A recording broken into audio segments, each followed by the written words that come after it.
Jika awak boleh buat saya teruja dan tangan awak cekap, saya sanggup hamilkan anak awak. Ini adalah kata-kata yang dilemparkan oleh Jessica, seorang residen senior Amerika yang angkuh kepada seorang residen berbangsa Malaysia. Kata-kata mengejutkan ini, yang diucapkan di tengah-tengah bilik rawatan kecemasan, menyebabkan kaki tangan di sekeliling ketawa, manakala Kenji Tan, individu yang menjadi sasaran, hanya menundukkan kepalanya lebih dalam. Namun, hanya 30 menit kemudian, residen senior yang angkuh itu berkata dengan suara yang bergetar, awak, bagaimana awak memiliki kemahiran sebegitu? Seluruh bilik rawatan kecemasan terkejut melihat kebolehan luar biasa yang ditunjukkan oleh lelaki yang pada mulanya kelihatan seperti residen biasa berbangsa Malaysia itu. Apa sebenarnya yang telah berlaku? Jika Anda ingin mengetahui lebih lanjut tentang kisah ini yang menjadi bualan hangat dalam komuniti ibu-ibu di Amerika, sila tekan butang langgan. Jangan lupa juga tinggalkan komen. Perubatan Malaysia adalah yang terbaik. Ini adalah di Pusat Perubatan St. Mary American, Manhattan, New York. Ia merupakan unit perubatan kecemasan di salah satu hospital terbaik pada tahun ini. Pukul 7 pagi, waktu permulaan shift. Di koridor yang dipenuhi kaki tangan perubatan berbaju gaun putih yang sibuk bergerak, seorang lelaki berjalan dengan tenang, seolah-olah tidak menarik perhatian. Itu adalah Kenji Tan, seorang lelaki Asia berusia 28 tahun, seorang residen Malaysia, dengan ketinggian 105 cm, bertubuh biasa dan berkaca mata bingkai hitam. Gaunnya lebih berkedut berbanding orang lain, dan kasutnya kelihatan usang seolah-olah telah dipakai bertahun-tahun. Apabila dia tiba tepat pada masanya, residen-residen lain sudah berkumpul, bersiap sedia untuk taklimat pagi. Kecuali Kenji, semuanya adalah orang berkulit putih. Apabila Kenji berdiri senyap di belakang, beberapa orang memandangnya sekilas lalu berbisik. Dia tahu mereka bercakap tentang dirinya, tetapi tidak menunjukkan sebarang reaksi. Dia hanya merenung carta pesakit. Bunyi tumit tinggi kedengaran dan Jessica White muncul. Dia seorang ketua residen berusia 35 tahun. Dengan rambut perang diikat kemas, dia adalah individu yang memiliki kuasa besar di sini. Lebih daripada itu, dia adalah anak saudara kepada ketua jabatan hospital ini. Gaun Jessica disetrika rapi, kalung emas nipis berkilauan di lehernya, dan anting-anting berlian di telinganya. Seluruh penampilannya menggambarkan betapa istimewanya dirinya. Apabila Jessica masuk, suasana berubah secara drastik. Pada masa itu, pandangannya tertumpu pada Kenji yang berdiri di sudut. Sudut bibirnya terangkat sedikit. Oh, kawan senyap kita dari Malaysia pun datang juga. Dia menekankan perkataan Malaysia dengan cara yang seolah-olah menunjukkan sesuatu yang kurang berharga. Residen-residen di sekeliling menutup mulut mereka, cuba menahan ketawa. Siapa nama awak? Tan apa? Nama-nama Malaysia awak sangat sukar disebut dan sukar untuk diingati. Kenji menjawab dengan suara perlahan, Kenji Tan. Oh, ya, Kenji. Bahasa Inggris awak masih kelihatan agak janggal. Saya bimbang awak boleh berkomunikasi dengan pesakit dengan betul. Terutamanya dalam situasi kecemasan, awak tahu kan, satu perkataan yang salah boleh menyebabkan kematian. Sebenarnya, Kenji tidak mempunyai masalah sama sekali dengan kemahiran bahasa Inggrisnya. Malah, dia menggunakan istilah perubatan yang lebih tepat daripada kebanyakan residen Amerika. Namun, dia biasanya kurang bercakap, dan Jessica menganggap sifat itu sebagai kelemahannya. Dan Kenji, awak orang Malaysia mementingkan hierarki kan? Ini Amerika. Jika awak hanya menundukkan kepala kepada orang yang lebih tinggi pangkat, pesakit akan menjadi bimbang. Apabila taklimat pagi bermula, setiap orang melaporkan tentang pesakit yang bertanggung jawab. Residen-residen lain membentangkan dengan yakin, disulami jenaka, menghidupkan suasana. Namun, apabila tiba giliran Kenji, suasana berubah dengan ketara. Dia melaporkan tentang pesakitnya dengan tepat dan ringkas.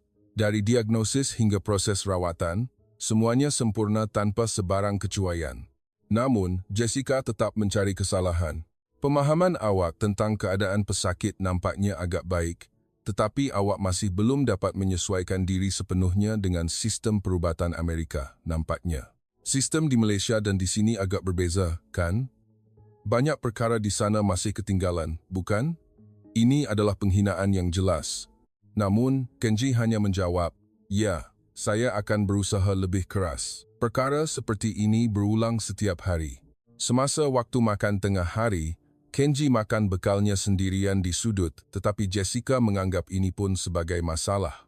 Bau makanan itu benar-benar menghilangkan selera saya. Ini hospital. Ada pesakit juga, jadi saya harap awak dapat mengelakkan makanan yang berbau terlalu kuat. Kenji meletakkan bekas bekalnya tanpa berkata apa-apa dan berpindah ke taman kecil di belakang hospital. Dia duduk di bangku yang sejuk, makan nasi yang sudah sejuk tetapi tidak mengeluh. Apa yang lebih sukar untuk ditahan adalah apa yang berlaku di hadapan pesakit. Apabila pesakit berkulit putih datang, Jessica menjadi lebih terang-terangan. "Jangan bimbang, kami mempunyai ramai doktor Amerika yang berkemahiran di hospital ini. Saya sendiri akan menguruskan kes ini, bukan pelajar Malaysia ini." Kenji bukan pelajar tetapi seorang residen rasmi, namun Jessica sengaja merendahkannya dengan memanggilnya pelajar. Pesakit mengangguk lega, dan Kenji hanya berdiri di belakang, melakukan peranan sokongan. Pada suatu hari, dia menerima penghinaan yang lebih langsung. Adakah semua lelaki Malaysia sekecil itu? Kita, Amerika, yang menang perang untuk awak, jadi apa yang awak boleh banggakan? Setiap kali mendengar kata-kata seperti itu, penumbuk Kenji secara semula jadi terkepal. Sesuatu yang panas membuak dari lubuk hatinya, tetapi dia menahannya. Dia meneruskan tugasnya tanpa mengubah ekspresinya. Petang Khamis, di bilik rawatan kecemasan yang lebih lengang daripada biasa, Jessica sedang berbual-bual dengan jururawat. Pada masa itu, Kenji, yang sedang menyusun carta pesakit, lalu di situ, dan mata Jessica bersinar dengan rasa nakal. "Hei, semua, mari kita beritahu sesuatu yang menarik kepada kawan senyap kita dari Malaysia." Apabila jururawat menunjukkan minat sambil ketawa, Jessica menghampiri Kenji. "Kenji, tangan awak nampaknya agak halus, tetapi..." Apabila Kenji mengangkat mukanya kerana kata-kata tiba-tiba itu, Jessica tersenyum sinis. "Tetapi ada sesuatu yang saya benar-benar ingin tahu. Sama ada lelaki Malaysia ini benar-benar seperti yang digembar-gemburkan atau tidak." Jururawat di sekeliling mula ketawa kecil. Kenji mempunyai firasat yang tidak menyenangkan, tetapi tidak berkata apa-apa. Jessica menjadi lebih terang-terangan. "Saya akui kemahiran awak sebagai doktor, tetapi bagaimana pula sebagai seorang lelaki? Jika awak boleh buat saya teruja sekali, dan tangan awak hebat, saya sanggup hamilkan anak awak." Seketika, bilik rawatan kecemasan menjadi sunyi. Ini adalah gangguan seksual yang jelas, dan juga kenyataan perkauman. Beberapa jururawat terkejut, tetapi tiada siapa yang campur tangan. Jessica adalah ketua residen dan anak saudara ketua jabatan. Muka Kenji menjadi merah padam. Rasa malu dan marah datang serentak. Tangannya menggenggam erat carta pesakit dan otot rahangnya kelihatan mengeras. Namun, dia masih tidak berkata apa-apa. "Oh, muka awak jadi merah, malu ke? Atau marah? Tapi, jujur dengan saya, awak benar-benar yakin." Gelak ketawa yang kuat dari sekeliling menusuk telinga Kenji. Pada saat itu, pelbagai fikiran melintas di kepalanya seperti kilat. Semua penghinaan yang ditanggungnya sebelum ini terlintas di fikirannya dan kemarahan yang membara membuat di dadanya. Namun, Kenji tetap berdiam diri. Dia hanya berkata, "Maaf," lalu meninggalkan tempat itu dengan tenang. Betullah semua lelaki Malaysia memang macam tu. Membosankan, tidak pandai bercakap pun. Malam itu, Kenji naik ke bumbung hospital sendirian. Pemandangan malam New York dari ketinggian tingkat 11 memang indah, tetapi hatinya sama sekali tidak tenang. Angin sejuk menampar wajahnya, dan matanya menunjukkan emosi yang rumit. Ada kemarahan, kekecewaan, dan yang paling penting, kesedihan yang mendalam. Namun, pada masa yang sama, ada juga alasan yang tidak boleh dipadamkan. Kenji mengeluarkan sekeping foto lama dari poketnya. Di dalam foto itu, ada seorang wanita muda yang tersenyum riang. "Tunggu saya sedikit lagi," dia bergumam sendirian. Masanya belum tiba. Dia perlu bertahan lebih lama demi alasan sebenar yang hanya dia tahu. Namun, takdir nampaknya tidak akan membiarkannya menunggu lagi. Kerana tepat pada keesokan harinya, sesuatu akan berlaku yang akan mengubah segalanya.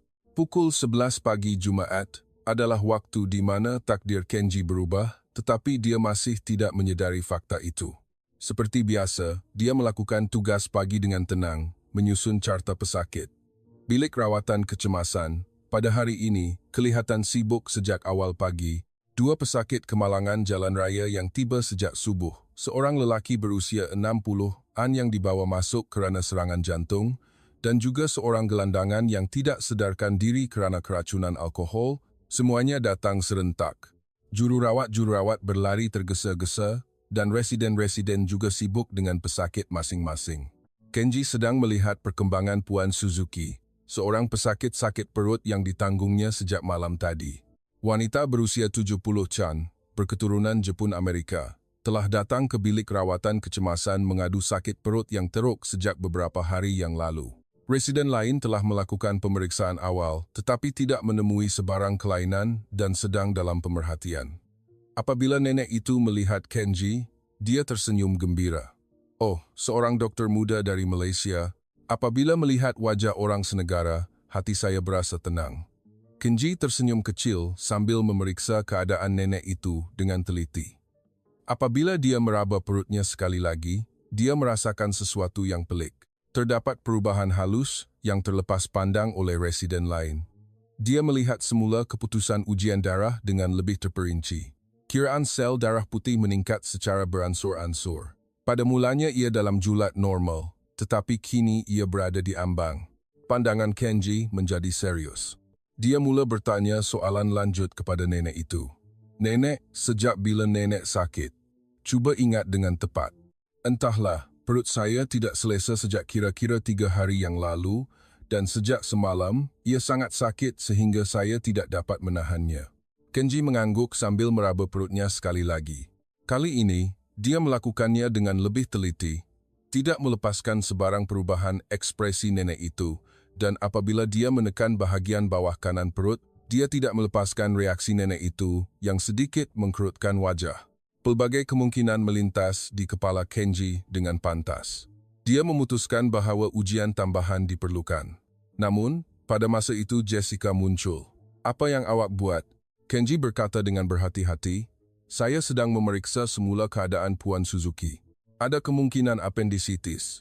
Jadi bagaimana kalau kita lakukan imbasan CT? Jessica membuat ekspresi terkejut. Imbasan CT? Michael sudah memeriksa dan berkata tiada apa-apa yang pelik. Awak bimbang yang tidak-tidak, bukan? Awak cuba mencetuskan bombil perubatan, tetapi kiraan sel darah putih terus meningkat, dan ada juga sakit apabila ditekan.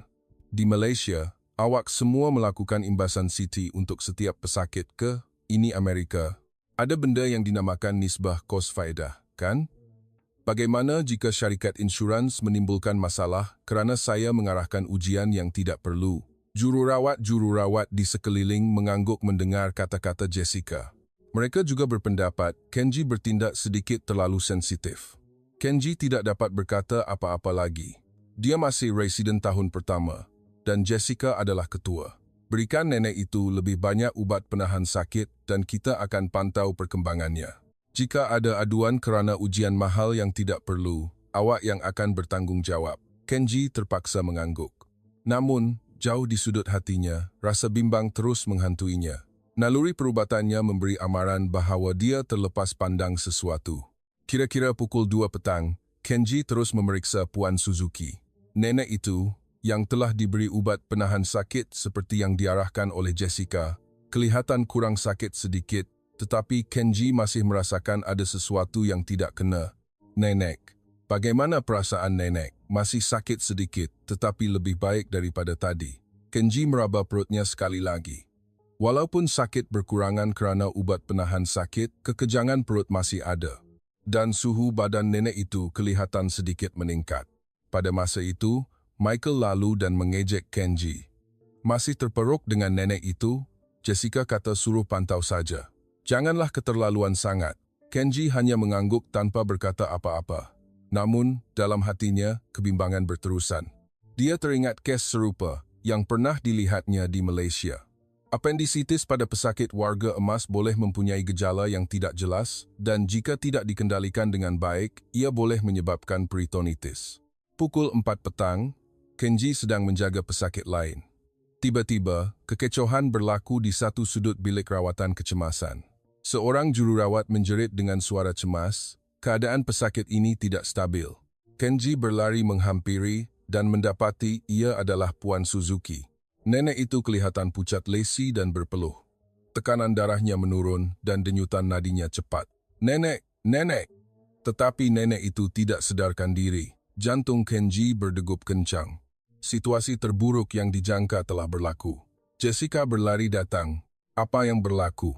Kenapa tiba-tiba jadi begini? Apendiksnya pecah, nampaknya. Ia telah berkembang menjadi peritonitis. Kita mesti segera bawa dia ke bilik bedah. Kenji berkata dengan cemas, tetapi Jessica kelihatan tidak dapat menyembunyikan kekesalannya.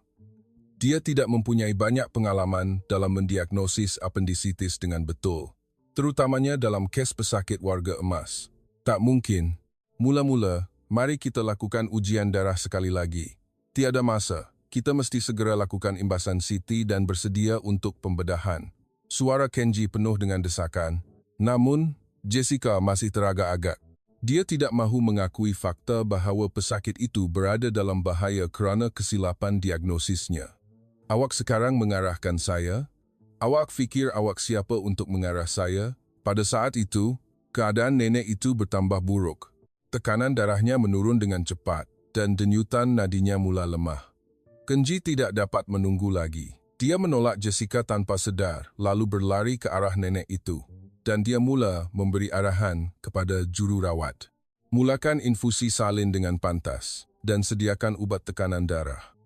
Kemudian, pastikan bilik bedah bersedia untuk pembedahan kecemasan." Jururawat secara naluri mematuhi arahan Kenji yang tegas. Semua orang terkejut dengan penampilan Kenji yang sama sekali berbeza daripada sikapnya yang biasanya pendiam. Jessica menjerit, "Awak buat apa ni? Saya ketua." Namun, Kenji mengabaikan kata-kata Jessica dan terus menjaga nenek itu. Tangannya cekap dan keputusannya pantas. Seolah-olah dia menjadi orang yang berbeza. "Boleh lakukan imbasan CT segera?" Juru teknik radiologi mengangguk. "Boleh sekarang juga." "Baiklah, nenek. Awak akan baik-baik saja. Saya ada di sini, jangan risau." Suara Kenji mempunyai keyakinan yang luar biasa. Seolah-olah dia telah mengalami situasi seperti ini berkali-kali. Nenek itu, walaupun tidak sadarkan diri, menggenggam erat tangan Kenji. Keputusan imbasan CT keluar. Seperti yang dijangka, apendiks telah pecah dan peritonitis telah bermula. Diagnosis Kenji adalah tepat. Muka Jessica menjadi pucat. Ini adalah situasi di mana pesakit terancam nyawa kerana diagnosis yang terlepas pandang olehnya. Namun, dia masih tidak mahu mengakui ini. Ini tidak dapat dijangka. Pesakit warga emaskan gejalanya tidak jelas. Namun, pandangan kaki tangan perubatan lain yang menyaksikan mula berubah. Semua orang tahu bahawa Kenji telah membuat diagnosis yang tepat sejak awal lagi. Sambil menghantar nenek itu ke bilik bedah, Kenji mengeluh lega. Mujurlah tidak terlambat dan pembedahan dijangka berjalan lancar, tetapi jika lambat sedikit, ia pasti sangat berbahaya. Jururawat Emily menghampiri Kenji dengan tenang. "Kenji, awak sungguh hebat. Jika awak tiada, saya tidak tahu apa yang akan berlaku kepada nenek itu." Kenji menggelengkan kepala. "Saya hanya melakukan apa yang sepatutnya." Namun, Emily menyambung, "Tidak, awak benar-benar hebat. Bagaimana awak boleh membuat diagnosis yang begitu tepat? Seolah-olah awak seorang doktor yang sangat berpengalaman." Kenji tidak menjawab. Sebaliknya, dia kelihatan berfikir dalam-dalam sambil memandang keluar tingkap. Melalui peristiwa hari ini, kebolehannya mula terdedah sedikit demi sedikit. Tetapi dia masih perlu lebih berhati-hati. Jessica kelihatan resah di bawah pandangan residen dan jururawat lain. Kesilapannya terdedah dengan jelas, malah fakta bahawa residen Malaysia yang biasanya dia pandang rendah telah menyelamatkan pesakit, melukai harga dirinya. Pukul 6 petang, berita datang bahawa pembedahan nenek itu berjaya diselesaikan. Ketua Jabatan Pembedahan sendiri turun ke bilik rawatan kecemasan mencari Kenji. "Residen Tan, betul ke awak? Diagnosis yang hebat. Jika lambat sedikit, memang sangat berbahaya." Pujian Ketua Jabatan membuat suasana di bilik rawatan kecemasan menjadi aneh. Semua pandangan tertumpu pada Kenji dan muka Jessica menjadi merah. Kenji masih menjawab dengan tenang, "Mujurlah tidak terlambat. Itu sudah cukup baik." Namun, dalam hatinya, emosi yang rumit bergelora. Melalui peristiwa hari ini, kebolehannya yang tersembunyi mula terdedah sedikit demi sedikit. Walaupun masih hanya sebahagian kecil daripada gunung ais, ia pasti adalah permulaan perubahan. Apabila waktu pulang, Kenji duduk sendirian di kafeteria hospital. Hari ini terasa sangat panjang. Pada masa itu, Michael menghampiri dan duduk. "Kenji, awak sungguh hebat hari ini. Jujur, saya terkejut." Kenji mengangkat mukanya. Ini adalah kali pertama Michael bercakap dengannya sebegitu. "Awak betul-betul hanya seorang residen di Malaysia ke? Awak nampaknya berbeza." Pandangan Kenji bergetar seketika. Namun, dia segera kembali kepada ekspresinya yang biasa dan pendiam. Hanya nasib baik sahaja. Michael menggaruk kepalanya tetapi tidak bertanya lebih lanjut. Namun, dia jelas curiga dengan sesuatu. Malam itu, Kenji sekali lagi naik ke bumbung hospital. Dia tahu bahawa melalui peristiwa hari ini, identitinya mula terdedah sedikit demi sedikit. Dia nampaknya tidak dapat lagi menyembunyikan diri sepenuhnya. Dia mengeluarkan foto dari poketnya sekali lagi. Wanita dalam foto itu masih tersenyum riang. "Maaf, nampaknya saya akan lebih awal." Angin bertiup, mengusik rambutnya. "Esok, segalanya pasti akan berubah. Kerana peristiwa hari ini akan menjadi pencetus kepada kisah sebenarnya." Pagi Isnin, suasana di hospital sedikit berubah. Sejak kes Puan Suzuki pada Jumaat minggu lalu, pandangan terhadap Kenji jelas berbeza daripada sebelumnya. Jururawat memberi salam kepadanya dengan lebih hormat apabila berselisih di koridor, dan beberapa residen lain juga memandangnya sekilas dengan ekspresi ingin tahu. Namun, sikap Jessica pula menjadi lebih dingin. Kesilapannya terdedah dengan jelas, dan fakta bahawa dia telah kehilangan muka di hadapan residen Malaysia yang biasanya dia pandang rendah melukai harga dirinya. Setiap kali Kenji lalu, dia sengaja mengalihkan pandangannya, dan semasa taklimat pagi, serangannya terhadap Kenji menjadi lebih terang-terangan. Residen Tan hanya bernasib baik pada hari Jumaat, tetapi perubatan bukan tentang nasib. Ia memerlukan pemikiran sistematik dan pengalaman. Jessica sengaja mengatakan ini di hadapan residen lain. Seolah-olah dia cuba merendahkan diagnosis tepat Kenji sebagai kebetulan semata-mata. Kenji masih tidak berkata apa-apa. Dia hanya mengangguk sedikit. Namun, ada sesuatu yang berbeza di matanya daripada sebelumnya. Seolah-olah sesuatu yang tidur jauh di dalam dirinya mula bangkit sedikit demi sedikit. Petang Selasa, satu lagi kejadian berlaku di bilik rawatan kecemasan. Seorang lelaki berkulit putih berusia 50 kon dibawa masuk, memegang dadanya. Gejala tipikal serangan jantung dan Michael ditugaskan sebagai doktor yang bertanggung jawab. Namun, Michael, kerana kekurangan pengalaman, melakukan kesilapan dalam tindak balas awal. Dia salah menafsirkan elektrokardiogram, ECG. Dia terlepas pandang peningkatan segmen ST dan mendiagnosisnya sebagai angina pectoris biasa. Dia hanya memberikan nitrat gliserin kepada pesakit dan berkata akan memantau perkembangannya. Namun, sebaik sahaja Kenji melihat ECG di sebelahnya, ekspresinya menjadi kaku. Ia adalah serangan jantung akut. Angiografi koronari segera diperlukan. Pelbagai pengiraan pantas berputar di kepala Kenji. Otot jantung pesakit sedang mati pada saat ini. Kenji menghampiri Michael dengan berhati-hati. "Jika boleh, bolehkah saya lihat ECG itu sekali lagi?" Michael menjawab dengan malas, "Apa lagi yang hendak dilihat? Hanya angina pectoris. Berikan nitro dan pantau perkembangannya." Namun, Kenji tidak berputus asa. Ini adalah isu hidup dan mati pesakit. Dia melihat ECG itu sekali lagi dengan teliti. Peningkatan ST yang jelas kelihatan dalam lead V2, V3. Jelas sekali ia adalah serangan jantung anteroseptal. "Michael, ini nampaknya serangan jantung. Saya rasa kita patut segera hantarnya ke pusat angiografi koronari."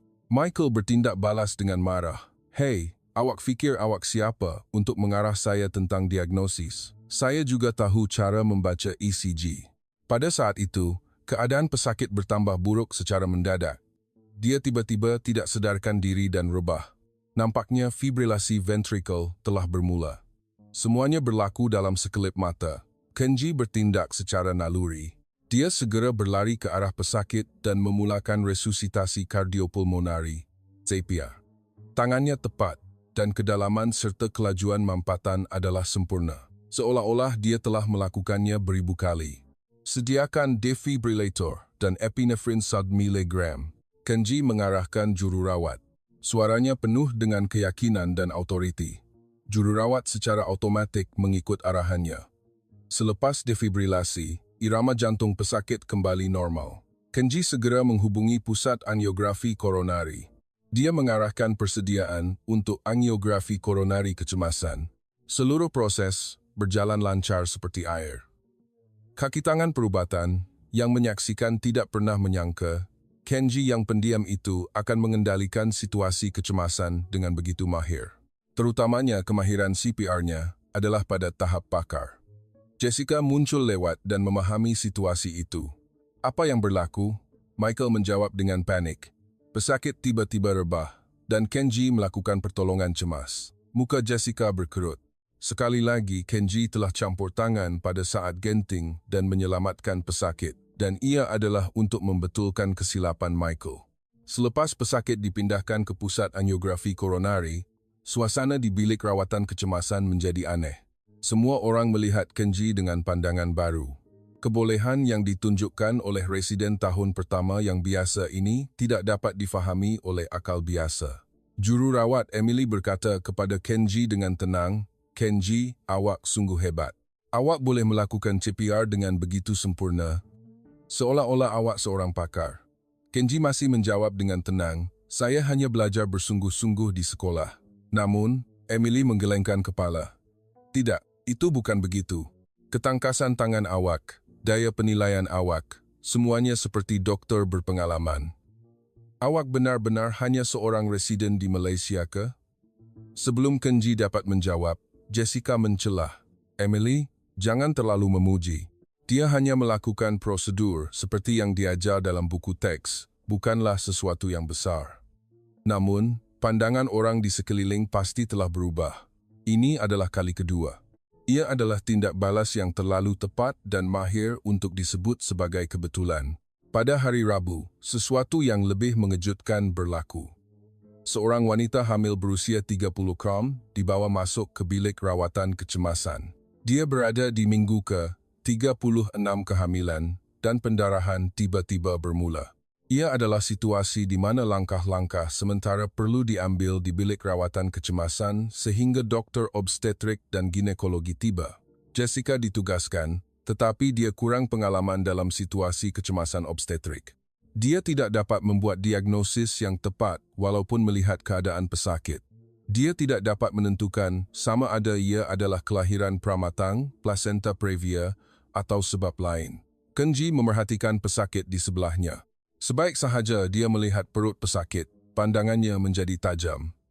Menggabungkan bentuk dan kekejangan rahim, serta keadaan pendarahan, abrupsio placenta disyaki.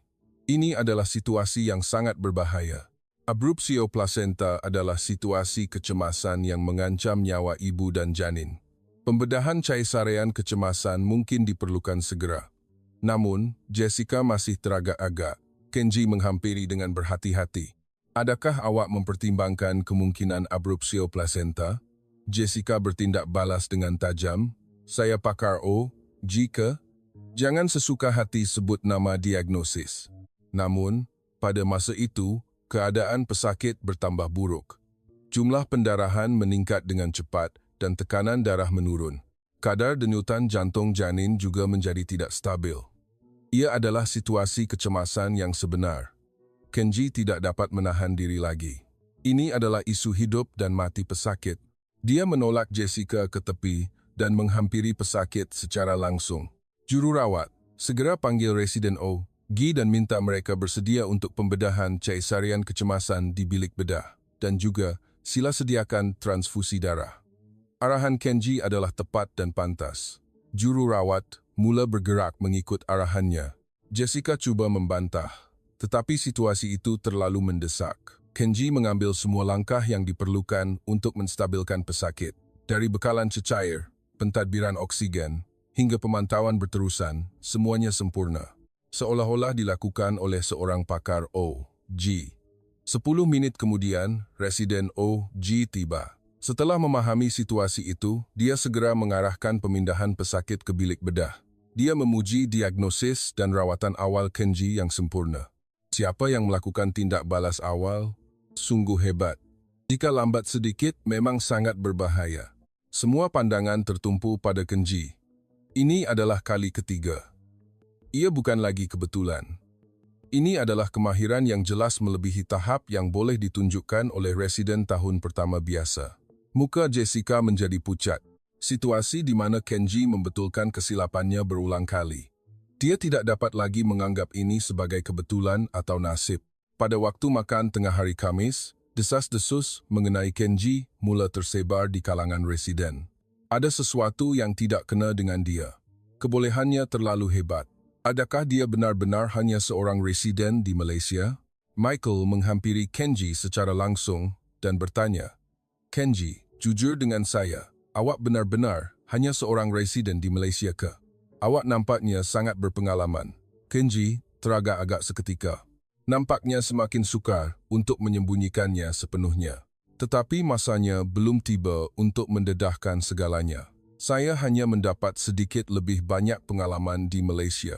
Kata-kata itu tidak jelas, tetapi Michael merasakan ada rahsia yang lebih besar. Namun, dia tidak bertanya lebih lanjut.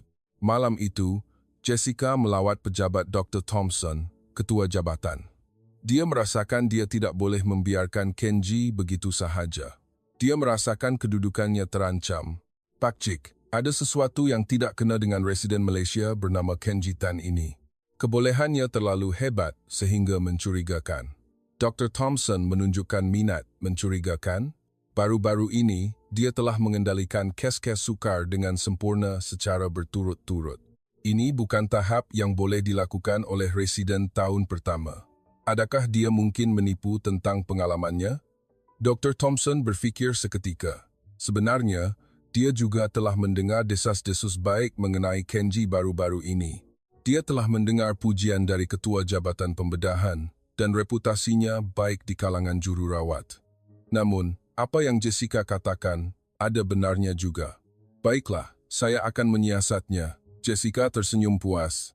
Dia fikir identiti Kenji akan terbongkar walau apapun. Dan jika ada masalah, dia berharap dapat mengusir Kenji dari hospital. Namun, dia masih tidak tahu betapa mengejutkan identiti sebenar Kenji, dan fakta bahawa segalanya akan terbongkar tidak lama lagi. Pagi Jumaat, mesyuarat penting sedang berlangsung di pejabat Dr. Thompson. Hasil siasatan mengenai latar belakang Kenji telah dikeluarkan berdasarkan permintaan Jessica. Namun, hasilnya sama sekali berbeza daripada apa yang Jessica jangkakan. "Saya telah meneliti semula dokumen Kenji Tan, dan semuanya normal. Lulus dari Fakulti Perubatan Universiti Malaya dengan keputusan cemerlang. Surat sokongan juga sempurna. Nampaknya tiada apa-apa masalah." Dr. Thompson berkata sambil membelek dokumen. Jessica keliru. Dia yakin pasti ada sesuatu yang tidak kena, tetapi tiada masalah dalam dokumen. Namun, dia tidak berputus asa. Tetapi, Pak Cik, secara realiti, dia memang pelik. Dia melakukan rawatan pada tahap yang boleh dilakukan oleh residen tahun pertama. Dr. Thompson berfikir seketika.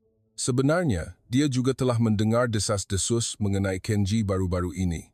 Dia telah mendengar pujian dari ketua jabatan pembedahan dan reputasinya baik di kalangan jururawat. Kalau begitu, lebih baik kita sahkan secara langsung. Jika ada kes sukar yang masuk hari ini, kita akan libatkan Kenji Tan dan uji kemahirannya. Jessica tersenyum dalam hati.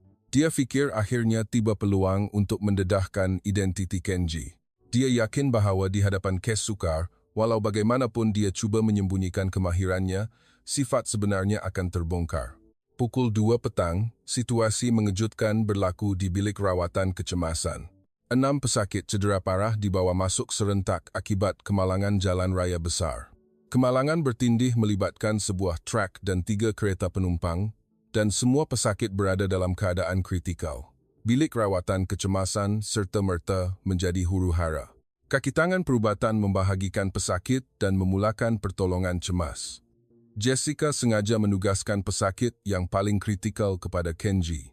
Seorang lelaki berusia 40-an tidak sedarkan diri akibat trauma berbilang.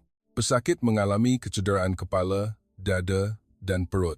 Ia adalah situasi yang rumit sehingga sukar untuk mengetahui di mana hendak bermula. Ini adalah trauma berbilang yang sukar dikendalikan walaupun oleh pakar berpengalaman. Jessica menjangkakan Kenji akan panik. Namun, reaksi Kenji sama sekali berbeza. Sebaik sahaja dia melihat pesakit, dia mula menilai situasi dengan tenang. Pandangan Kenji berubah. Sikapnya yang biasanya pendiam dan malu tiada lagi. Sebaliknya, dia mengimbas keadaan pesakit dengan pandangan tajam dan fokus. Kita mulakan dengan penilaian awal. Pastikan saluran pernafasan terbuka dan sahkan oksigenasi. Kenji mengarahkan jururawat. Suaranya penuh dengan keyakinan, tanpa sedikit pun keraguan. Pernafasan pesakit tidak stabil. Kemungkinan besar adalah pneumotoraks. Kenji segera mengarahkan dekompresi jarum dan pada masa yang sama memeriksa paru-paru dengan stetoskop. Bunyi paru-paru kanan berkurangan dengan ketara. Ia adalah pneumotoraks tension. Kita mesti segera melakukan insersi torakostomi. Sediakan alatan. Jururawat bergerak pantas mengikut arahan Kenji. Namun, Jessica mencela, "Tunggu, apa yang awak cuba buat? Insersi torakostomi terlalu berbahaya. Panggil pakar toraks." "Tiada masa," Kenji berkata dengan tegas. Tekanan darah pesakit menurun dengan cepat. Jantung tertekan akibat pneumotoraks tension. Kenji tidak dapat lagi menangguhkannya. Dia dengan pantas membasmi kuman tapak insersi torakostomi dan melakukan anestesia tempatan. Ketangkasan tangannya tepat dan semula jadi, seolah-olah dia telah melakukannya beratus kali. Dia memotong kulit dengan pisau bedah, menusuk lapisan otot dengan forceps hemostat. Dan sebaik sahaja tiup dimasukkan, udara keluar dengan bunyi desiran, dekompresi berjaya. Tekanan darah pesakit serta merta mula stabil. Semua kaki tangan perubatan yang menyaksikan terkejut. Insersi torakostomi adalah prosedur yang dilakukan dengan berhati-hati oleh doktor yang mahir, tetapi Kenji melakukannya dengan begitu semula jadi seolah-olah ia adalah prosedur rutin. Namun, Kenji tidak berhenti di situ. Dia segera beralih kepada pemeriksaan perut. Perut kembung dan terdapat sakit apabila ditekan. Kemungkinan besar adalah pendarahan dalaman. Bawa masuk ultrasound fast. Kenji mengarahkan. FAST adalah ujian ultrasound untuk pesakit trauma bagi mengesan pendarahan intraabdominal dengan cepat. Namun, ini juga memerlukan pengalaman yang cukup.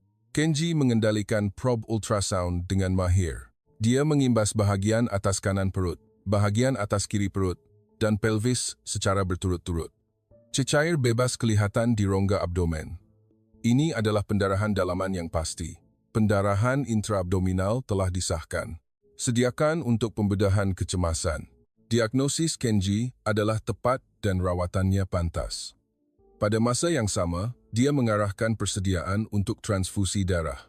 Dr. Thompson menyaksikan seluruh proses ini. Dia semakin tidak dapat menyembunyikan rasa terkejutnya. Tidak masuk akal bagi seorang residen tahun pertama untuk mengendalikan pesakit trauma berbilang yang rumit seperti ini dengan sempurna. Kenji akhirnya menilai kecederaan kepala. Dia memeriksa tindak balas pupil dan melakukan ujian neurologi. Mujurlah tiada tanda pendarahan otak. Namun, gegaran otak pasti berlaku.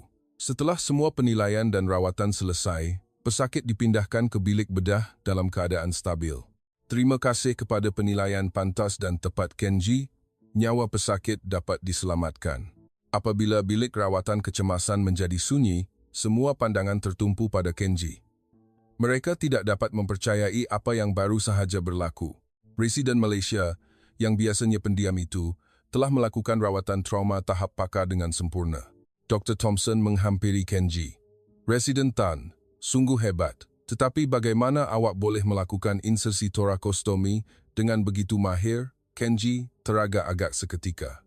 Nampaknya dia tidak dapat lagi menyembunyikannya sepenuhnya. "Saya mendapat sedikit lebih banyak pengalaman di Malaysia. Sedikit, kebolehan yang awak tunjukkan sekarang ini memerlukan sekurang-kurangnya 10 tahun pengalaman. Jujurlah dengan saya, Kenji." Pandangan Kenji bergetar. Dia tidak dapat lagi mengelak dengan jawapan yang tidak jelas. Semua kaki tangan perubatan di sekeliling menatapnya. Jessica tidak melepaskan situasi ini. Betul, Pak Cik. Dia pasti menyembunyikan sesuatu. Ini bukan tahap yang boleh dilakukan oleh residen tahun pertama. Pada masa itu, pintu masuk bilik rawatan kecemasan terbuka dengan kuat. Seorang lagi pesakit kecemasan dibawa masuk. Kali ini, seorang pesakit yang mengalami henti jantung. CPR telah dilakukan di dalam ambulans tetapi tiada tindak balas. Siapa yang akan mengendalikan? Dr. Thompson bertanya.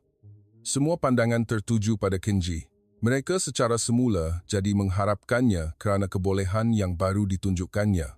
Namun, pesakit henti jantung adalah kes yang lebih sukar. Kenji teragak-agak seketika. Tetapi ini adalah isu hidup dan mati pesakit. Dia tidak dapat lagi teragak-agak. Saya akan melakukannya. Pada saat itu, Kenji berubah sepenuhnya menjadi orang yang berbeza. Sikapnya yang biasanya pendiam dan pasif tiada lagi. Pandangannya tajam dan pergerakannya tepat. Seolah-olah dia seorang dokter yang telah dilatih di medan perang. Sambil mengambil alih CPR, Kenji dengan cepat menilai keadaan pesakit. Pemeriksaan ECG menunjukkan fibrilasi ventricle. Defibrilasi diperlukan. Semua orang menjauh. Kita akan lakukan defibrilasi. Arahan Kenji penuh dengan keyakinan. Selepas defibrilasi pertama tanpa tindak balas, dia segera memberikan ubat epinefrin 1 mg, amiodaron 300 mg. Pilihan ubat dan dosnya adalah sempurna. Dia mahir dalam garis panduan CPR lanjutan. Selepas defibrilasi kedua, jantung pesakit mula berdegup semula. Semua orang mengeluh lega. Namun, Kenji tidak berhenti di situ. Dia meneruskan semua rawatan sehingga pesakit benar-benar stabil. Selepas pesakit dipindahkan ke unit rawatan rapi, bilik rawatan kecemasan menjadi sunyi sepi. Semua orang menatap Kenji. Mereka tidak dapat lagi melihatnya sebagai residen tahun pertama biasa. Dr. Thompson menghampiri sekali lagi. Residen Tan, awak benar-benar perlu jujur dengan saya sekarang. Saya ingin tahu siapa awak sebenarnya. Kenji mengeluh dalam-dalam. Dia sedar dia tidak dapat menyembunyikannya lagi. Namun, dia belum bersedia untuk menceritakan segalanya. Saya sudah pun seorang pakar di Malaysia. Satu kenyataan itu membuat bilik rawatan kecemasan menjadi sunyi. Namun, ini hanyalah permulaan. Kisah sebenar Kenji baru sahaja akan bermula. Bilik rawatan kecemasan diselubungi kesunyian. Pengakuan Kenji mengejutkan semua orang. Mereka tidak dapat mempercayai kata-kata bahawa dia sudah pun seorang pakar di Malaysia. Jika begitu, mengapa dia datang ke Amerika untuk menjadi residen sekali lagi? Apa sebenarnya yang telah berlaku? Dr. Thompson adalah yang pertama bercakap. Seorang pakar di Malaysia? Jadi mengapa awak menjadi residen di sini? Dan mengapa awak menyembunyikan fakta itu?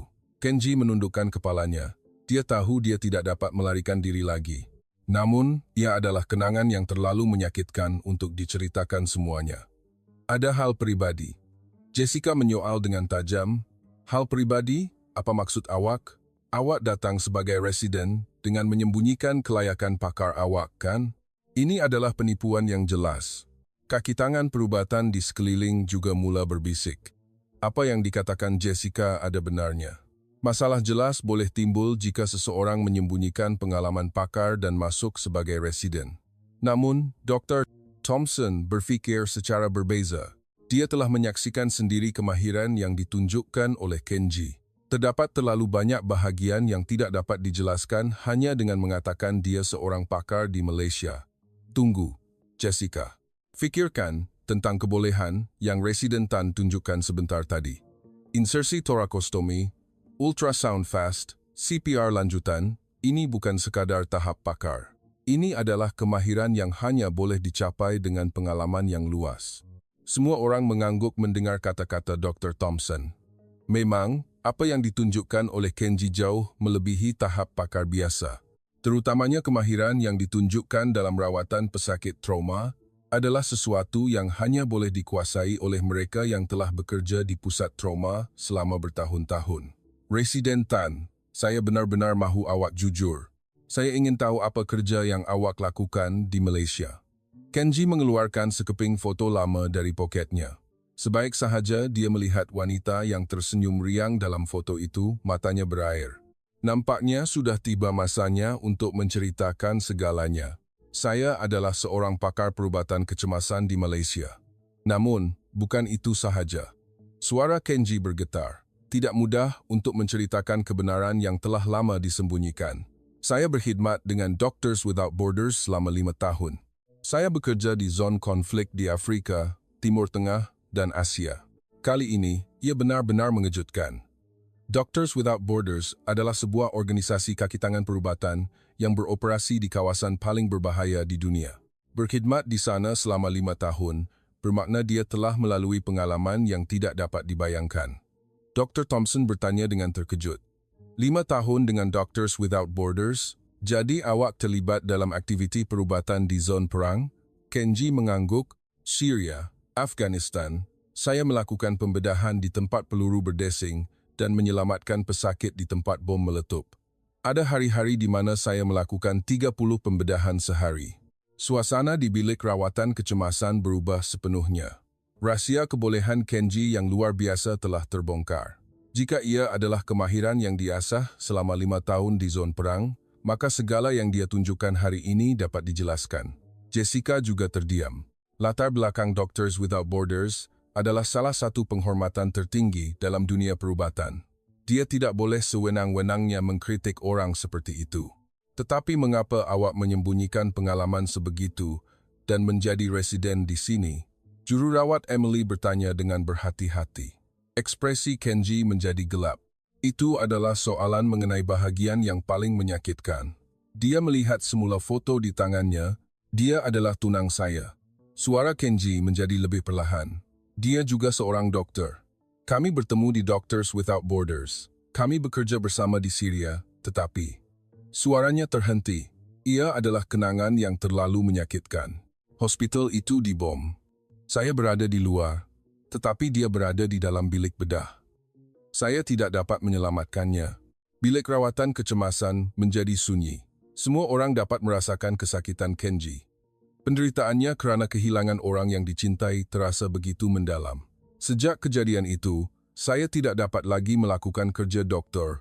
Apabila saya melihat pesakit, saya teringat dia, dan apabila saya masuk bilik bedah, kenangan hari itu kembali menghantui. Kenji menyambung, jadi saya kembali ke Malaysia dan berhenti kerja sebagai doktor. Saya tidak dapat melakukan apa-apa selama setahun. Namun, kata-kata terakhirnya tidak pernah meninggalkan fikirannya. Apa yang dia katakan? Dokter, Thompson bertanya dengan berhati-hati. Jangan putus asa menjadi doktor. Selamatkan lebih ramai orang.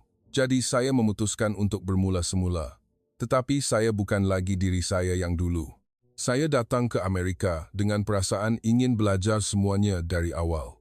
Sekarang segalanya jelas. Mengapa Kenji begitu pendiam? Mengapa dia cuba menyembunyikan kemahirannya? Dan mengapa dia selalu mempunyai pandangan yang sedih? Semuanya dapat dijelaskan.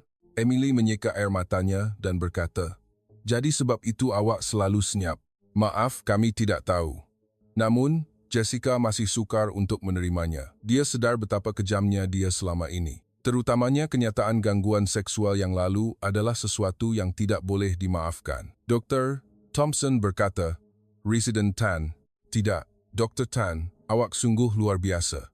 Saya hormat awak kerana memilih jalan menjadi dokter semula walaupun setelah mengalami kesakitan sebegitu. Kenji menggelengkan kepala. Saya belum lagi diri saya yang dulu. Masih banyak masa saya berasa takut. Takut kehilangan pesakit, takut gagal lagi. Tetapi lihatlah pesakit-pesakit yang awak selamatkan hari ini. Tanpa kemahiran dan pengalaman awak, mereka tidak akan selamat. Pada masa itu, kekecohan berlaku di pintu masuk bilik rawatan kecemasan. Keluarga pesakit-pesakit yang dirawat oleh Kenji hari ini telah datang melawat. Cucunya Puan Suzuki, istri pesakit serangan jantung, suami wanita hamil, semuanya datang untuk menyampaikan ucapan terima kasih kepada Kenji. Terima kasih, Doktor, kerana menyelamatkan nenek saya. Terima kasih banyak. Saya tidak akan melupakan ini seumur hidup saya, Doktor. Jika awak tidak ada, apa yang akan berlaku kepada istri saya? Air mata Kenji bergenang lagi mendengar ucapan terima kasih yang bertalu-talu. Demi saat ini, dia menjadi dokter semula. Seperti kata-kata terakhirnya, untuk menyelamatkan lebih ramai orang. Jessica berasa malu melihat semua pemandangan ini. Dia sadar betapa prasangkanya dia selama ini, betapa sempitnya pandangannya terhadap Kenji. Dia cuba menghampiri Kenji, tetapi kakinya sukar untuk melangkah. Dr. Thompson membuat keputusan. Dr. Tan, mulai sekarang, kami secara rasmi mengiktiraf pengalaman awak. Seseorang dari Doctors Without Borders layak mendapat layanan terbaik di sini. Namun, Kenji menggelengkan kepala. Tidak, saya hanya ingin kekal sebagai residen. Saya rasa masih banyak yang perlu saya pelajari. Terutamanya, saya ingin belajar semula cara berkomunikasi dengan pesakit. Kerendahan hatinya menyentuh semua orang. Dia memiliki kemahiran dan pengalaman yang mencukupi, namun masih tidak kehilangan sikap ingin belajar. Malam itu, Kenji sekali lagi naik ke bumbung hospital. Namun, kali ini dia tidak bersendirian. Emily dan Michael, serta beberapa juru rawat, turut serta. Mereka sangat menghormati Kenji dari hati. Kenji, mulai sekarang kami akan melayan awak dengan baik. Kami benar-benar minta maaf kerana tidak tahu sebelum ini. Michael memohon maaf dari hati. Kenji tersenyum kecil. Itu adalah senyuman yang tulus setelah sekian lama. Tidak mengapa, saya yang patut minta maaf kerana tidak jujur sejak awal. Angin bertiup mengusik rambutnya. Dia memandang ke langit dan berbicara dengannya dalam hati. Namun, segalanya belum berakhir. Jessica masih bergelut untuk menerima, dan cabaran yang lebih besar menanti. Adakah Kenji akan dapat mengatasi masa lalu sepenuhnya dan memulakan kehidupan baru? Pagi keesokan harinya, suasana di hospital berubah sepenuhnya. Identiti sebenar Kenji telah diketahui, dan semua kaki tangan perubatan memandangnya dengan rasa hormat. Latar belakang Doctors Without Borders adalah penghormatan tertinggi dalam dunia perubatan. Juru rawat memberi salam kepada Kenji dengan hormat apabila dia melalui koridor, dan doktor-doktor dari jabatan lain juga memandangnya dengan pandangan ingin tahu. Namun, Jessica sahaja yang berbeza. Dia tidak dapat tidur sepanjang malam. Betapa kejamnya dia terhadap Kenji selama ini, terutamanya kenyataan gangguan seksual yang menghina itu terus menghantui fikirannya. Dia tidak dapat menahan diri daripada memikirkan bahawa dia telah mengatakan perkara sebegitu kepada seseorang yang kehilangan orang yang dicintai di Doctors Without Borders dan menderita akibat trauma. Semasa taklimat pagi, Jessica luar biasa pendiam. Apabila Kenji melaporkan tentang pesakit, dia tidak mencari kesalahan, sebaliknya, dia kelihatan mengelak dengan menundukkan kepala. Residen lain juga hairan dengan perubahan Jessica ini. Kenji menyedari perubahan Jessica, tetapi tidak berkata apa-apa. Dia masih melakukan tugasnya dengan tenang. Namun, ada perbezaan dari sebelumnya. Dia tidak lagi malu dan berusaha untuk berkomunikasi secara aktif dengan pesakit. Kira-kira pukul 10 pagi, seorang pesakit istimewa dibawa masuk ke bilik rawatan kecemasan. Seorang gadis Jepun Amerika berusia 7 tahun yang jatuh di taman dan terhantuk kepalanya. Kanak-kanak itu sedarkan diri tetapi terus menangis, dan ibu bapanya sangat bimbang. Michael ditugaskan sebagai doktor sementara, tetapi sukar untuk melakukan pemeriksaan dengan betul kerana kanak-kanak itu terus menangis. Terutama ibunya terus cuba menenangkannya dalam bahasa Jepun, tetapi Michael sama sekali tidak faham. Ada sesiapa yang boleh berbahasa Jepun? Michael berkata dengan cemas. Pada masa itu, Kenji menghampiri dengan tenang. Bolehkah saya bantu? Apabila Kenji menghampiri kanak-kanak itu, situasi segera berubah. Dia menenangkan kanak-kanak itu dan ibu bapanya dengan bahasa Jepun yang lembut. Tidak apa, Pak Cik di sini akan betulkan semua yang sakit. Jangan takut. Kanak-kanak itu berhenti menangis mendengar suara Kenji yang lembut. Ibu bapanya juga menunjukkan ekspresi lega. Hanya dengan kehadiran dokter Jepun yang sama, ia menjadi penawar yang besar. Kenji memeriksa kanak-kanak itu dengan teliti. Dia terus berkomunikasi dengan kanak-kanak itu sambil melakukan ujian neurologi. Daripada istilah perubatan yang kaku, dia menjelaskan dengan kata-kata lembut yang boleh difahami oleh kanak-kanak itu. Jika kepala awak sakit, boleh beritahu Pak Cik. Di sini ke, atau di sini? Kanak-kanak itu mempercayai Kenji dan menjawab dengan jujur. Hasil pemeriksaan menunjukkan Mujurlah tiada kecederaan otak yang serius, tetapi ada gegaran otak ringan. Situasi memerlukan pemerhatian selama kira-kira sehari. Kenji menjelaskan situasi itu kepada ibu bapanya dengan terperinci. Bukan sahaja kandungan perubatan, malah perkara-perkara yang perlu diperhatikan di rumah juga diajarnya dengan teliti. Ibu bapanya menyatakan rasa terima kasih yang mendalam kepada Kenji. Jessica menyaksikan seluruh proses ini. Dia melihat Kenji berinteraksi dengan pesakit dan keluarga, dan dia melihat seorang dokter yang sejati. Bukan sahaja kemahirannya hebat, malah dia juga mempunyai hati yang benar-benar prihatin terhadap pesakit. Apabila waktu makan tengah hari, Jessica memberanikan diri menghampiri Kenji. Dia telah memikirkannya sepanjang pagi. Dia tahu dia perlu memohon maaf, tetapi dia tidak tahu bagaimana untuk memulakannya. Kenji, ada masa sikit? Kenji mengangkat mukanya. Dia menyadari ekspresi Jessica berbeza daripada biasa. Ya, ada apa? Jessica memulakan kata-katanya dengan tangan bergetar. Saya ingin memohon maaf. Saya benar-benar minta maaf atas segalanya. Kenji terkejut. Dia tidak pernah menyangka Jessica akan memohon maaf kepadanya. Semua yang saya katakan kepada awak sebelum ini benar-benar tidak boleh dimaafkan, terutama kenyataan gangguan seksual itu. Suara Jessica bergetar. Apabila dia memikirkan semula apa yang telah dilakukannya, dia berasa sangat malu dan menyesal. Apabila saya tahu awak dari Doctors Without Borders, saya sedar betapa jahil dan berprasangkanya saya. Mengatakan perkara sebegitu kepada seseorang yang kehilangan orang yang dicintai dan menderita akibat trauma. Kenji mendengar kata-kata Jessica dengan tenang. Dia dapat merasakan bahawa Jessica benar-benar menyesal. Jessica, tidak mengapa. Apa yang saya lakukan sama sekali tidak boleh dimaafkan. Awak adalah orang yang patut dihormati, tetapi saya benar-benar teruk.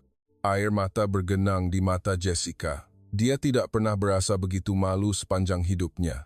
Kenji berkata dengan lembut, saya juga tidak jujur sejak awal. Saya menyembunyikan masa lalu saya, jadi tidak heran jika saya disalahfaham. Tidak, itu hak awak.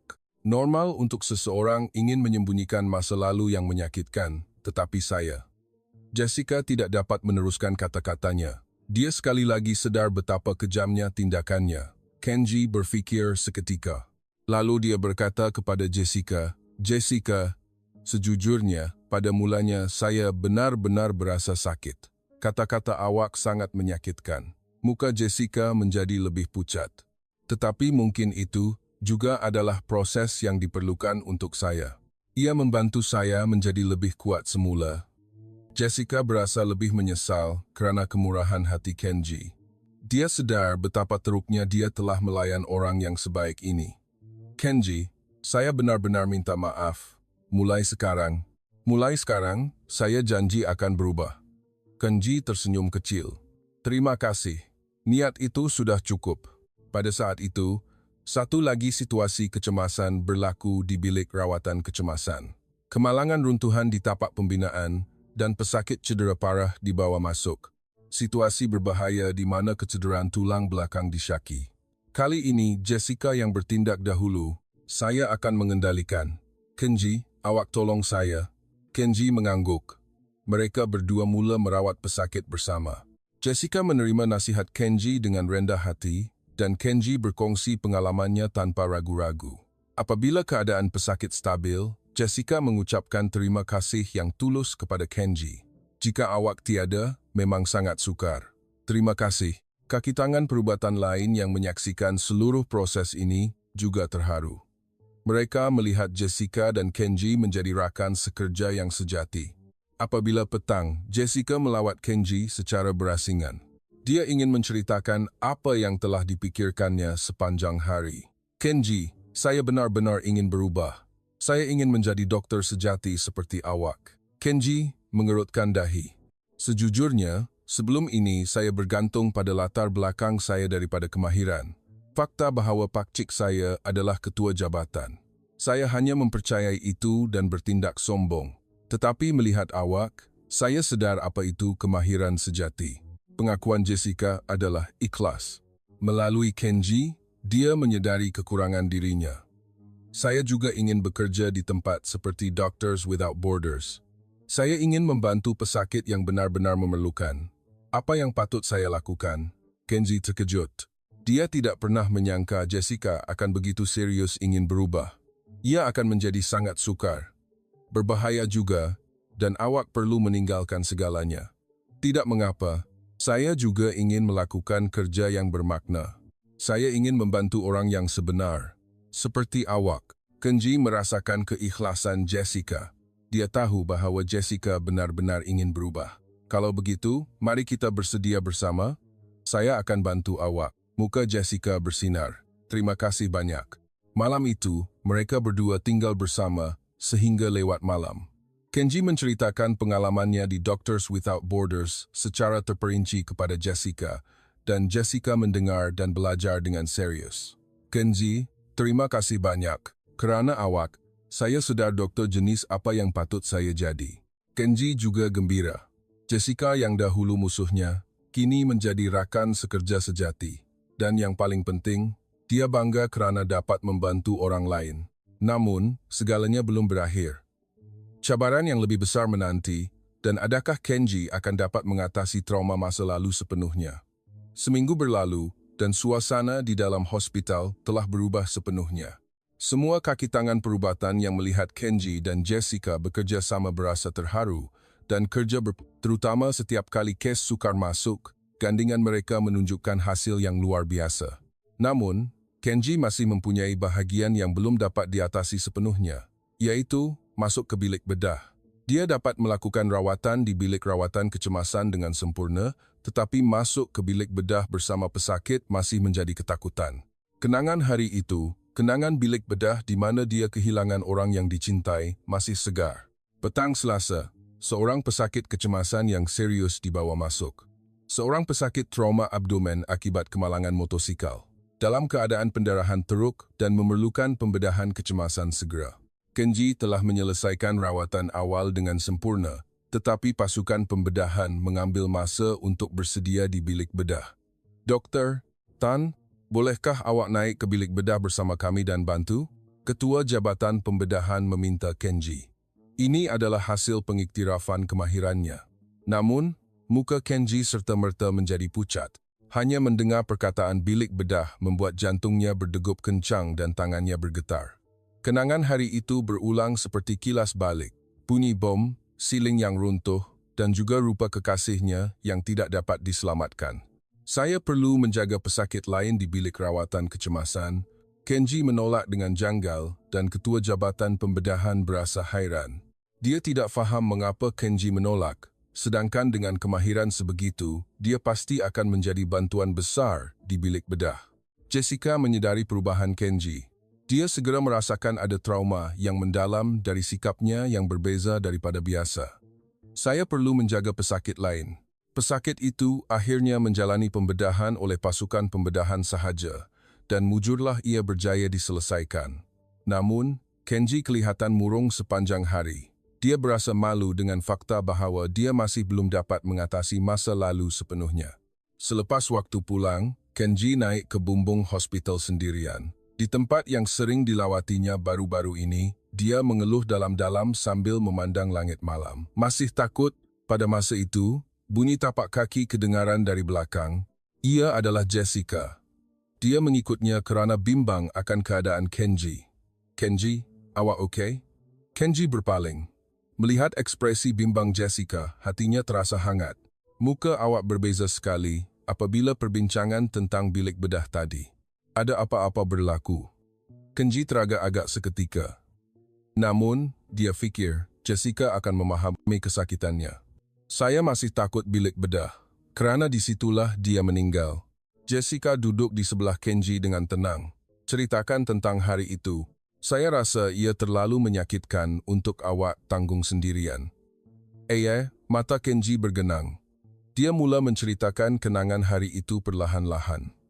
Hari itu juga adalah hari biasa. Kami bekerja di sebuah hospital, sementara di sebuah kampung kecil di Syria. Dia sedang melakukan pembedahan ke atas seorang pesakit kanak-kanak di bilik bedah, dan saya sedang menjaga pesakit baru yang masuk ke bilik rawatan kecemasan. Suara Kenji mula bergetar. Tiba-tiba, pengeboman bermula. Pada mulanya, bunyi kedengaran jauh, tetapi semakin lama semakin dekat. Dan bom terakhir menyerang hospital kami. Jessica menahan nafas mendengar. Saya berada di bilik rawatan kecemasan, jadi mujurlah saya selamat. Namun, siling bilik bedah runtuh. Apabila saya bergegas ke sana, dia sudah. Kenji tidak dapat meneruskan kata-katanya. Ia adalah kenangan yang terlalu menyakitkan. Dia cuba melindungi kanak-kanak kecil itu hingga ke akhir. Dia melindungi kanak-kanak itu dengan badannya sendiri. Kanak-kanak itu selamat, tetapi dia. Air mata Jessica juga mengalir. Dia dapat merasakan kesakitan Kenji dengan begitu mendalam. Sejak kejadian itu, hanya masuk ke bilik bedah sahaja kenangan hari itu kembali menghantui bunyi siling runtuh. Rupa terakhirnya. Semuanya begitu jelas. Kenji mengepal penumbuknya. Sebab itu saya datang ke Amerika. Saya fikir jika saya bermula semula di tempat baru, saya akan baik-baik saja. Tetapi saya masih berasa menggeletar hanya dengan masuk ke bilik bedah. Jessica menggenggam tangan Kenji. Kenji, pasti sangat sukar untuk awak menanggung trauma itu sendirian. Ada kata-kata terakhirnya. Jangan putus asa menjadi dokter. Selamatkan lebih ramai orang. Sebab itu saya bertahan, tetapi apabila tiba masa genting, saya tidak dapat masuk ke bilik bedah pun. Saya rasa saya masih tidak berguna. Jessica menatap Kenji. Dia merasakan bahawa usaha Kenji untuk menjadi doktor semula walaupun setelah mengalami kesakitan sebegitu lebih patut dihormati. Kenji, awak sudah cukup kuat. Dan dia juga pasti bangga dengan awak, benarkah begitu? Tentu saja. Lihatlah pesakit-pesakit yang awak selamatkan di bilik rawatan kecemasan. Nenek itu, pesakit serangan jantung, wanita hamil. Mereka semua mungkin sudah mati jika awak tiada. Seperti kata-kata terakhirnya, awak benar-benar menyelamatkan ramai orang. Hati Kenji berasa sedikit ringan. Kata-kata Jessica adalah penawar. Pada masa itu, pager Kenji berbunyi. Keadaan kecemasan. Beberapa pesakit dibawa masuk akibat kebakaran besar. Mereka berdua bergegas ke bilik rawatan kecemasan. Beberapa pesakit mangsa kebakaran telah tiba dan situasinya kelihatan serius. Salah seorang daripada mereka mengalami luka bakar teruk dan memerlukan pembedahan segera. Namun, masalah timbul. Pakar bedah on-call hari ini sedang dalam pembedahan kecemasan lain dan tidak dapat bertindak balas segera. Pesakit semakin terancam nyawa seiring dengan waktu. Doktor, Tan, mengapa awak tidak cuba melakukannya sendiri? Jururawat mencadangkan. Semua orang tahu kemahiran Kenji. Namun, itu adalah sesuatu yang perlu dilakukan di bilik bedah. Muka Kenji menjadi pucat sekali lagi. Pesakit berada dalam keadaan berbahaya dan dia tahu dia perlu bertindak, tetapi dia masih ketakutan. Jessica menatap Kenji. Dia dapat membaca konflik dalaman Kenji. Kenji, awak boleh lakukannya. Saya akan masuk bersama awak. Kenji memandang Jessica. Dia merasakan keyakinan dan sokongan dari pandangannya. Tetapi jika saya, tidak mengapa, saya akan berada di sebelah awak. Dan dia juga pasti akan berada bersama awak. Kata-kata Jessica sedikit demi sedikit memberi keberanian kepada Kenji. Ini adalah isu hidup dan mati pesakit, dan inilah yang dia mahukan. Baiklah, saya akan cuba. Apabila Kenji membuat keputusan, Jessica tersenyum. Bagus, mari kita pergi bersama. Di koridor menuju bilik bedah, langkah Kenji semakin berat. Semakin dekat pintu bilik bedah, kenangan hari itu semakin jelas. Namun, dia berasa sedikit lega kerana Jessica berada di sebelahnya. Di hadapan pintu bilik bedah, Kenji berhenti seketika. Tangannya bergetar dan pernafasannya cepat. Okey? Jessica bertanya dengan bimbang. Kenji menarik nafas dalam-dalam dan dia mengeluarkan foto kekasihnya dari poketnya. Maaf, tunggu saya sedikit lagi. Kali ini saya benar-benar akan lakukannya. Dia memasukkan foto itu kembali ke poketnya dan membuka pintu bilik bedah. Adakah Kenji akan mengatasi trauma dan berjaya menyelesaikan pembedahan? Sebaik sahaja pintu bilik bedah terbuka, bulu roma Kenji meremang di seluruh badannya. Lampu putih, pesakit terbaring di atas meja bedah, dan bunyi pelbagai peralatan perubatan, semuanya mengembalikan kenangan hari itu. Ia terlalu serupa dengan bilik bedah di Syria itu. Kaki Kenji goyah, dadanya terasa sesak dan pernafasannya menjadi cepat. Dia seolah-olah mendengar bunyi bom di kepalanya dan gambaran siling yang runtuh berlegar di hadapan matanya. Kenji, awak okey? Jessica segera memegang lengannya. Kenji menggelengkan kepala. Saya masih belum dapat melakukannya. Maafkan saya. Pada masa itu, seorang jururawat menjerit dengan suara cemas. Tekanan darah pesakit menurun. Cepat lakukan pembedahan. Kenji menatap pesakit. Seorang lelaki berusia 40 tahun dengan luka bakar teruk, tidak sadarkan diri dan berlegar-legar di ambang kematian. Dia juga tahu bahawa keluarga pesakit sedang menunggu di luar bilik bedah saya. Saya perlu lakukannya, Kenji berkata dengan suara bergetar. Namun, sebaik sahaja dia cuba memakai gaun pembedahan, kenangan hari itu kembali seperti kilas balik. Pakaian pembedahan yang berlumuran darah yang terakhir kali dipakai kekasihnya dan juga sentuhan tangannya yang sejuk. Kenji hampir rebah, tetapi Jessica menyokongnya dengan kuat. Kenji, pandang saya. Ini bukan Syria.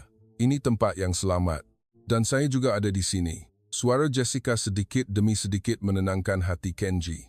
Dia menarik nafas perlahan-lahan dan dalam. Jessica menatap mata Kenji dan berkata, dia pasti akan berkata, selamatkan pesakit. Itulah doktor. Kenji mengangguk. Apa yang dikatakan Jessica adalah benar. Dia selalu mengutamakan pesakit. Awak boleh lakukannya, Kenji. Awak sudah cukup kuat. Kenji menarik nafas dalam-dalam sekali lagi, dan dia mula memakai gaun pembedahan. Tangannya masih bergetar, tetapi hatinya sedikit demi sedikit menjadi stabil. Pembedahan bermula. Pada mulanya, ketangkasan tangan Kenji lebih berhati-hati daripada biasa. Tangannya yang memegang pisau bedah sedikit bergetar dan tumpuannya tidak sepenuhnya. Jessica berada di sebelahnya, terus memberinya semangat dan membantu. Kita mulakan dengan pembuangan tisu yang terbakar, kata Kenji. Namun, kawasan yang terbakar lebih serius daripada yang dijangkakan. Bukan sahaja kulit, malah otot juga rosak. Pembedahan yang lebih kompleks diperlukan dan ia akan mengambil masa yang agak lama. Semasa pembedahan berlangsung, Kenji sedikit demi sedikit mula mendapatkan semula kemahiran asalnya. Pengetahuan yang diperolehnya di Doctors Without Borders kembali satu persatu dan ketangkasan tangannya mula stabil. Kita mulakan cangkok kulit, suara Kenji kembali penuh keyakinan. Jessica melihat perubahan Kenji dan berasa terharu. Dia melihat Kenji sedikit demi sedikit mengatasi traumanya. Di pertengahan pembedahan, masalah yang tidak dijangka berlaku. Tekanan darah pesakit menurun dengan cepat dan jantungnya berhenti. Bilik bedah dipenuhi ketegangan. Mulakan CPR. Kenji segera bertindak. Namun, pada saat itu, kenangan hari itu kembali menghantui kepala Kenji. Kekasihnya juga mengalami henti jantung seperti ini, dan rasa tidak berdaya kerana tidak dapat melakukan apa-apa kembali menghantuinya. Tangan Kenji mula bergetar sekali lagi. Tumpuannya terganggu semasa melakukan CPR. Kenji, fokus, Jessica menjerit. Namun, Kenji keliru antara masa lalu dan masa kini.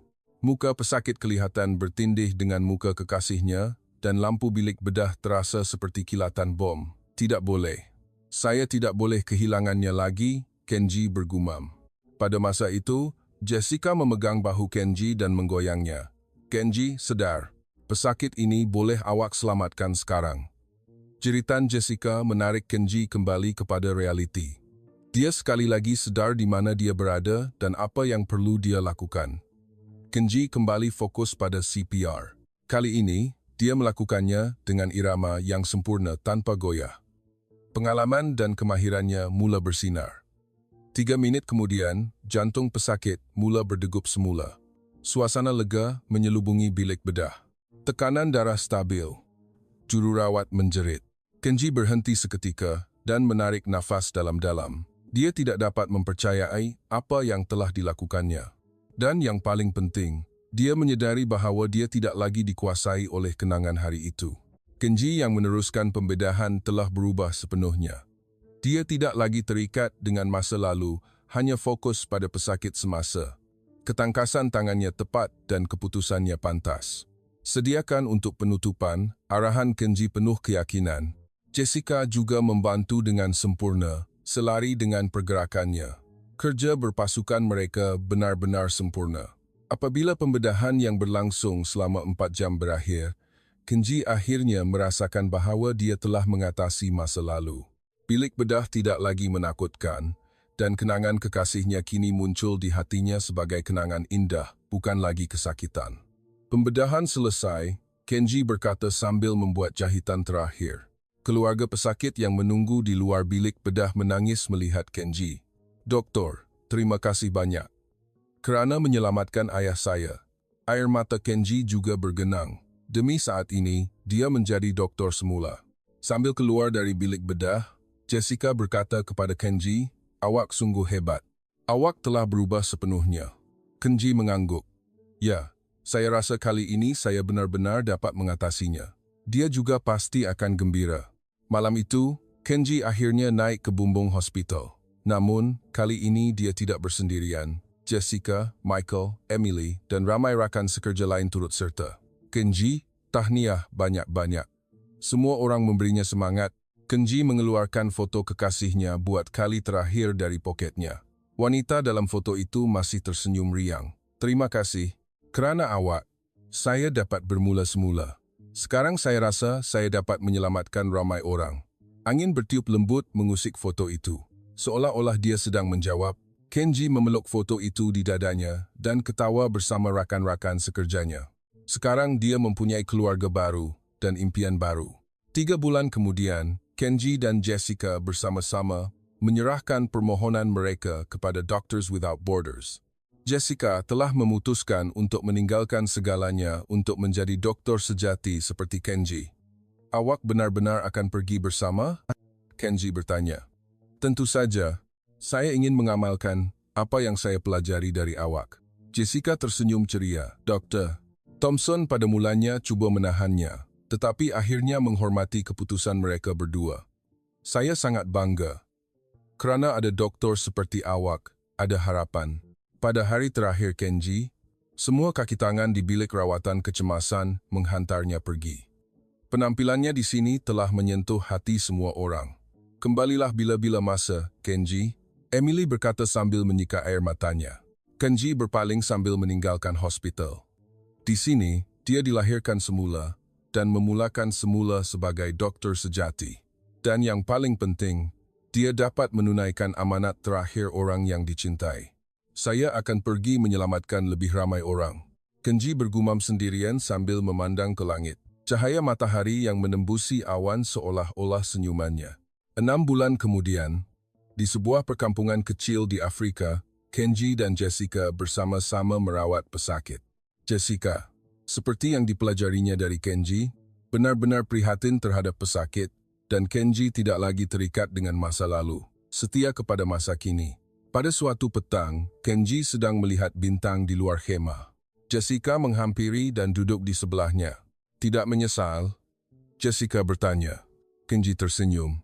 "Tidak sama sekali. Kerana inilah yang patut saya lakukan." "Dia juga pasti bangga, kan?" "Ya, pasti." Pada saat itu, laporan masuk tentang keadaan kecemasan. Mereka berdua segera bangun dan pergi menyambut pesakit. Langkah Kenji penuh keyakinan dan tiada lagi ketakutan. "Jika awak boleh buat saya teruja sekali dan saya boleh rasa sentuhan awak hebat, saya sanggup hamilkan anak awak." Kata-kata menghina yang diucapkan Jessica pada masa itu kini mempunyai makna yang sama sekali berbeza. Kenji, seorang dokter sejati, benar-benar telah menyelamatkan nyawa yang tidak terkira banyaknya, dan dalam proses itu, dia juga telah menemui cinta sejati dan persahabatan. Kisah yang bermula dengan prasangka dan diskriminasi, kini menjadi mesej harapan dan keberanian. Bersama dengan pengajaran bahawa kita tidak boleh menilai orang dari rupa, ia adalah kisah menyentuh tentang hati yang terluka juga boleh bangkit semula. Kisah Kenji berakhir, tetapi kehidupan sebenar Kenji baru sahaja bermula. Mengatasi kesakitan kehilangan orang yang dicintai dan bangkit semula, dia kini memberi inspirasi kepada lebih ramai orang. Dan di dalam hatinya, kata-kata terakhir kekasihnya akan sentiasa hidup. "Jangan putus asa menjadi doktor. Selamatkan lebih ramai orang." Kenji telah menunaikan janji itu dan akan terus menunaikannya. Terima kasih kerana menonton video panjang ini hari ini. Jika anda melanggan saluran dan menghidupkan pemberitahuan, anda boleh bertemu dengan kisah doktor seperti impian setiap hari. Terima kasih. Semoga hari anda menyeronokkan